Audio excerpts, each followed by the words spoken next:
股関節を曲げたり、肩を上げたり、全部屈曲ですね。関節可動域制限ですね。これを入れ替えて人工骨頭っていうものにするんですけど、これが人工骨頭です。パーキンソン病とかの方に多いのが虎縮と言われるもので、筋肉のこわばりで関節がねうまく動かない、ちょっと歯車用とかも言うんですけど、抵抗がある、伸ばしたくても抵抗がある、でもゆっくり伸ばすまで伸びたりもするんですけど、これを虎縮と言います。結構拘縮と間違って使われたりもするので、あと形成ですね、形成継縮という言葉とも間違って使われたりもするので、そのあたりも覚えておいた方がいいですかね。虎縮イコールパーキンソン病っていうようなイメージでいいと思います。で、今言った形成っていうのは肩麻痺、脳梗塞の方に出る、こういう方ですね。ぐっと力が入って肘が曲がっている状態だったり、足もそうですけどいうのを形成と言います。で、漢字で書くと、虎縮が硬い縮ですね。で、形成はこうですね。こう書いたり、こう書いたりもするんですけど、で、正が、こっちですね。正ということで使われたりもします。違いは、虎縮はなんか全体的に緊張がある感じ、形成は最初だけ強いけど後でゆっくり力抜けてくる感じのイメージですかね。で、パーキンソン病今出ましたけど、新鮮ってわかりますか？こうなんか手が震えるような感じですか？そうですね、新鮮、震える。で、パーキンソンに関しては安静時新生ですね。もうじっとしてる時に震える。で、パーキンソンじゃない方の新鮮は、気と新鮮、何か意図して手を動かした時に震えてしまうような、パターンもあります。それも結構飛び交うワードなのかなと思います。じゃあ最後に体の部位ですね。結構介護現場ではやっぱ褥瘡っていうものが大きなキーワードになってくると思うので、褥瘡の部位で結構飛び交う言葉を言っていきますね。まず骨ってわかります？骨？骨です。そうです、骨です。結構医療現場で骨のことを骨って言うんで、もう字で書いてたらもちろんわかるんですけど、骨ってね、こう言ってるなって。でもいきなり骨って言われても自分がどういうことだって分からなかったりもするので、骨ですね。で、褥瘡の後発部位ですけど、じゃあ大天使。太ももの付け根です。違います。山田君、教えてあげてください。ここです。ここです。この骨の出っ張りですね。付け根って言わないんですか？付け根、股関節の付け根ってどっちかというと鼠径部って感じですけど、なるほど。ここの外、お尻の外に出てる骨の部分、ここ大天使。これ褥瘡がよくできます。じゃあ、あとは拳法。肩の端っこです。そうですね、肩の端っこね、ここ拳法ですね。ここも骨が出っ張ってる部位なので、できます。じゃあ仙骨。お尻の上ぐらいの骨です。そうですね、ここですね。ここが仙骨ですね。ここもよく、褥瘡ができる部位ですし、車椅子か椅子に座っている時にズルズルってずってる、仙骨座り、ここで座っている方を仙骨座り、その仙骨座り直してくださいねみたいな、そういったキーワードも飛び交いますね。じゃあそれ以外にも、じゃあ腓骨。山田君、じゃあ教えてあげてください。教えていいですか？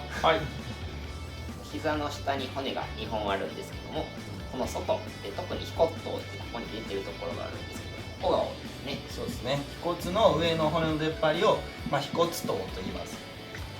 ここ出てますよね。ここもよく褥瘡できますし、あと装具なんかでね、この腓骨頭の下あたりに圧迫し続けると、神経障害も出たりするので、これも結構気をつけた方がいいところですね。じゃあ小骨。書けばわかるかな。かかと。かかとのことを小骨とか言ったりもするので、結構出てくるワードなんで、これも分からなかったらね、何のこと言ってるのかなみたいな感じになってしまいますので、覚えておいてください。あとはどこかな。外貨。外国のお金ですね。違います。外の果実と書いて外貨ですが、外くるぶしですね。外くるぶしのことを、外貨と言います。ここも褥瘡よくできる部位ですね。その他にもたくさんあるんですけど、褥瘡の後発部位で調べてもらったらいっぱい出てきますけど、よく出てくるワードとしてはこんなものなのかな、あと後頭骨とかここ後ろ頭の後ろに骨出てるじゃないですか、ここも結構仰向けでずっと寝てると褥瘡ができたりもします。はい。ポってできないんですかここ？じゃ肩甲骨ですね。肩甲骨自体は出ない。肩甲骨もたまに出ます。やっぱり肩甲骨自身もやっぱ骨の出っ張りなので、褥瘡出たりもします。はい、中東アラブの国ですか？肘の頭ですね。あ、肘。寝方にもよるんですけど結構できたりもしますね。はい。そんなもんですかね。ということで、もっともっとねたくさん出てくるとは思います。また別の機会に撮影、コメントとか見てこんな言葉知りたいとかあればまた説明したいなと思うので、本当に今日は簡単に、本当にリハビリ的な内容と、褥瘡的な内容と日本にまとめさせていただきました。じゃあ鈴木さんに最後感想をいただきましょう。あ、そうですか。はい。正直知らない言葉の方が多くて1回では覚えきれないので、間違いないね。何回も反復して聞かないとダメだろうなって思ってます。はい。結構ね本当に出てくる言葉なので、覚えておいてください。じゃあ山田君にワンポイントアドバイスお願いします。感想で。はい。こういうのねほんとよく出てきて、僕も新入社員とか学生の時に看護師さんが結構、一つある言うんですけど DM で、これはもうよく出てくると思いますね。はい、ダイレクトメッセージじゃないですよ。DM ね。何でしょう。 DM ドントマインドですね。これはめちゃめちゃ出てきます。 DM は DM とかね。はい。あとはエデマとかね。ね。英語の略語っていうのも結構出てきます。最近は結構カルテ記載とかも日本語になってきてるので、だいぶ減ってはいるみたいですけど、まだまだ多い言葉はこの辺本当多いですね。はい。糖尿病と浮腫ですね。